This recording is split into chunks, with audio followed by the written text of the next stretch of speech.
Hello students, करते हैं worksheet number 2 for class 8 science. ये है 16 सितंबर की वर्कशीट और वर्कशीट नंबर 2 है। वर्कशीट नंबर 1 हमने लास्ट वीक की थी। हर वेडनेसडे को हम साइंस की वर्कशीट करेंगे और आज हम जो चैप्टर ले रहे हैं वो पिछला ही चैप्टर चल रहा है। माइक्रो ऑर्गेनिजम्स ही कर रहे थे हम पिछली क्लास में भी, पिछले वर्कशीट में भी। तो चलते हैं, शुरू करते हैं। माइक्रो ऑर्गेनिजम्स हम जानते हैं कि वो सबसे छोटे छोटे ये सूक्ष्म जीव होते हैं जिनको हम अपनी आई से नहीं देख सकते और उनके लिए हमें माइक्रोस्कोप की ज़रूरत होती है। माइक्रो ऑर्गेनिजम्स जो होते हैं they play an important role in our life. ये हमारी ज़िंदगी में बहुत इंपॉर्टेंट रोल प्ले करते हैं। कैसे? क्योंकि ये हमारी ज़िंदगी में बेटा लाभदायक भी हैं और हानिकारक भी हैं। कैसे कैसे चलिए देखते हैं। Micro organisms help us in making many kinds of food products. They are also use for various purposes like making cheese, making bread, decomposition, medicine और नाइट्रोजन साइकिल। तो माइक्रो ऑर्गेनिजम्स जो हैं, बहुत सारे फूड प्रोडक्ट्स हैं हमारे ऐसे जिनको बनाने में माइक्रो ऑर्गेनिजम्स से मदद ली जाती है, उनका इस्तेमाल किया जाता है और भी बहुत सारी चीज़ें हैं जिनमें उनका इस्तेमाल कर सकते हैं। तो ये कुछ आपको फ़ोटोज़ भी दिए हुए हैं यहाँ पर। सबसे पहले तो दिया हुआ है आपको मेकिंग चीज़। तो चीज़ बनाने में, चीज़ जो है थोड़ा सा पनीर से अलग होता है, वैसा ही होता है लगभग। तो मेकिंग चीज़ यानी कि चीज़ बनाने में भी माइक्रो ऑर्गेनिजम्स की ज़रूरत पड़ती है। मेकिंग ब्रेड, ब्रेड में भी ज़रूरत पड़ती है। ब्रेड में हम क्या मिलाते हैं? ईस्ट मिलाते हैं, ठीक है, तभी ब्रेड बन पाता है। ये जितना फ्लफ़ी होता है, हमको इतना टेस्टी लगता है, तो ईस्ट मिलाया जाता है उसमें। उसके बाद हम बात करें decomposition of organic waste. Organic waste क्या होता है? जितने भी हमारे घर से किचन का जो कचरा होता है, जैसे कि फ्रूट्स हैं या वेजिटेबल्स हैं, उनके छिलके हुए, या फिर जो खेतों में कुछ पत्ते होते हैं, सूखे पत्ते होते हैं, या पुरानी फसलों का जो अब मलबा बच गया वो चीज़ें, या फिर पशुओं का गोबर वगैरह यूज़ करके एक खाद बनाई जाती है। आपने पढ़ा भी होगा कंपोस्ट के बारे में। तो मैन्योर भी बनाई जाती है। तो उसका प्रयोग जब खेतों में किया जाता है तो मिट्टी जो है ना एकदम फर्टाइल हो जाती है और उपजाऊ उपजाऊ जिसको हम बोलते हैं, ठीक है, और फिर अच्छी फसल होती है। उसके अलावा और कहाँ माइक्रो ऑर्गेनिजम्स का इस्तेमाल होता है? मेडिसिन बनाने में। तो हमारी ये जो मेडिसिन होती हैं, सारी मेडिसिन नहीं, कुछ मेडिसिन होती हैं जैसे कि एंटीबायोटिक्स होती हैं या फिर वैक्सीन होते हैं, जो टीकाकरण होता है, टीके बनाए जाते हैं। उन सब में किसका इस्तेमाल किया जाता है? उसमें माइक्रो ऑर्गेनिजम्स का इस्तेमाल किया जाता है, ठीक है। लेकिन वो माइक्रो ऑर्गेनिजम्स एकदम जीवित अवस्था में नहीं होते हैं, वो अधमरे टाइप होते हैं, डेड होते हैं, और उनका इस्तेमाल करते हैं तो हमारी बॉडी जो है ना उससे लड़ने की ताकत, क्योंकि वो हमारे शरीर में अगर जीवित चले जाएंगे तो हमारी बॉडी उनके सामने कमज़ोर पड़ जाएगी। लेकिन अगर वो डेड रूप में हमारे शरीर में जाएंगे, जैसा कि टीकाकरण करते वक्त या एंटीबायोटिक्स लेते वक्त होता है, तो उस टाइम पे क्या होता है? हमारी बॉडी जो है उनसे ज़्यादा पावरफुल होती है और उनसे लड़ पाती है और लड़ना सीख भी जाती है। अगर कोरोना वायरस की वैक्सीन बनती है, ये ध्यान से सुनिए, अगर कोरोना वायरस की वैक्सीन बनती है तो उसमें भी कोरोना वायरस का ही इस्तेमाल किया जाएगा, ठीक है। और फिर उसको हमारी बॉडी में जैसे ही इंजेक्ट किया जाएगा या पहुंचाया जाएगा हमारे शरीर में, तो हमारा जो शरीर है उससे लड़ने की क्षमता सीख जाएगा। कल को जब हमारे ऊपर उस चीज़ का फिर से वार होगा, कोरोना वायरस हमारे ऊपर फिर से अटैक करेगा, तो वो हम पे असर नहीं कर पाएगा, क्योंकि हमारी जो बॉडी है, हमारी बॉडी का जो अंदर वाला सिस्टम है वो उससे लड़ना जानता है। हमारी इम्यूनिटी बन चुकी है उस तरीके से। उसके बाद है नाइट्रोजन फिक्सेशन। बच्चों, मैंने क्लास 8 माइक्रो ऑर्गेनिजम्स चैप्टर की वीडियोस डाल रखी हैं आपकी, आप चैनल पर देख सकते हो, और वहाँ पे मैंने पूरा अच्छे से डिस्क्राइब भी किया हुआ है कि नाइट्रोजन साइकिल क्या होता है, उसके अंदर माइक्रो ऑर्गेनिजम्स का क्या रोल है। ये सारी चीज़ें आप वहाँ पे अच्छे से समझ सकते हो। तो ज़रूर देख लीजिएगा वो वीडियो, अपने नोट्स बना लीजिए, पढ़ लीजिए अच्छे से। आगे चलते हैं। Besides this they are also use for making pickles. और किस किस चीज़ में यूज़ करते हैं हम माइक्रो ऑर्गेनिजम्स को? पिकल्स यानी कि अचार, बैटर फॉर डोसा, इडली। ये आइटल नहीं है, यहाँ इडली आएगा, ठीक है। तो इडली बनाने के लिए, डोसा बनाने के लिए जो बैटर तैयार किया जाता है उसमें भी माइक्रो ऑर्गेनिज्म मिला दिए जाते हैं ताकि वो और फ्लफ़ी बने। और अल्कोहल, शराब बनाने में भी इसका इस्तेमाल किया जाता है। In agriculture they are use to increase the soil fertility. Soil fertility बढ़ाने में भी माइक्रो ऑर्गेनिजम्स का बहुत योगदान है। एक तो वो डिकम्पोजिशन में यूज़ करते हैं, मतलब डिकम्पोजिशन जो है वो किसकी वजह से होता है? माइक्रो ऑर्गेनिजम्स की वजह से, ठीक है। Pinky ask her teacher. Pinky ने अपने मैम से पूछा, ma'am you told us that curd is prepared by micro organisms. अब एक और प्रयोग है, ये एक और यूज़ है माइक्रो ऑर्गेनिजम्स का, कि दही जो होती है हमारी फेवरेट, कर्ड, दही, ये किससे बनती है बच्चों? ये भी माइक्रो ऑर्गेनिज्म से बनती है। क्यों? चलिए देखते हैं।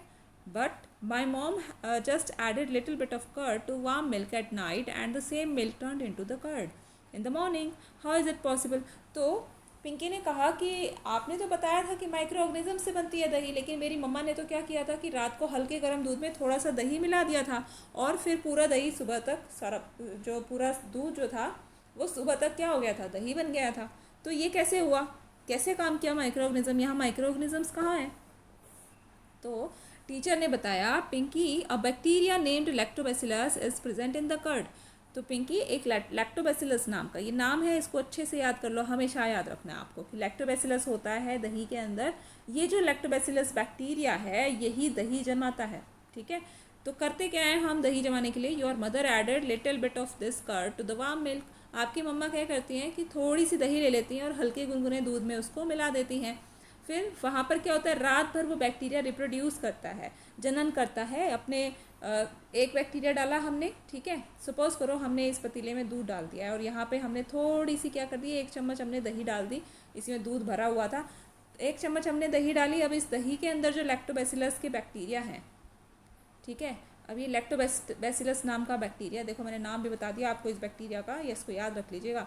लैक्टोबैसिलस जो बैक्टीरिया है ना, ये क्या करेगा, अब ये यहाँ पूरी रात इसको मिल गई है, ये क्या करेगा, अपने में से 1 बनाएगा, 2 बनाएगा, 3 बनाएगा, ठीक है, यानी कि ये जनन करेगा, अपनी संतान की उत्पत्ति करेगा और इसमें बहुत सारे माइक्रो ऑर्गेनिजम्स हो जाएंगे, बैक्टीरिया हो जाएंगे, सारे लैक्टोबैसिलस ही होंगे, ठीक है।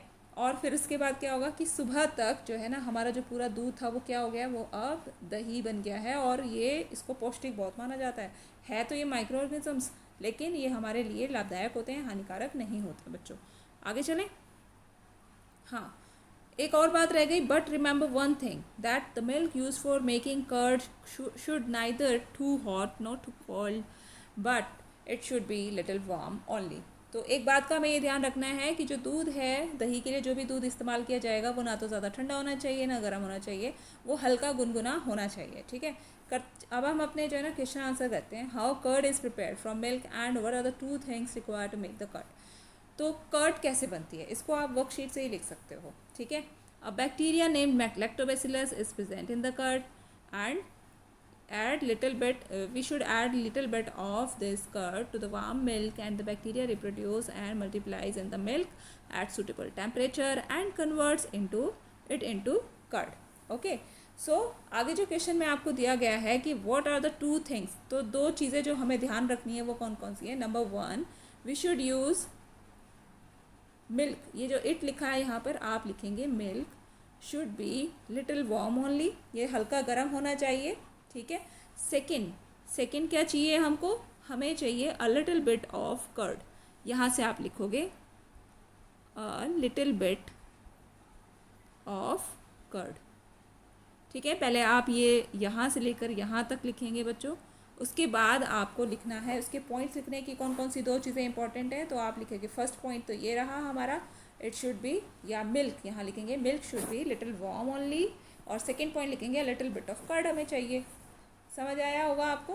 नेक्स्ट क्वेश्चन जो है, which bacteria is found in the curd.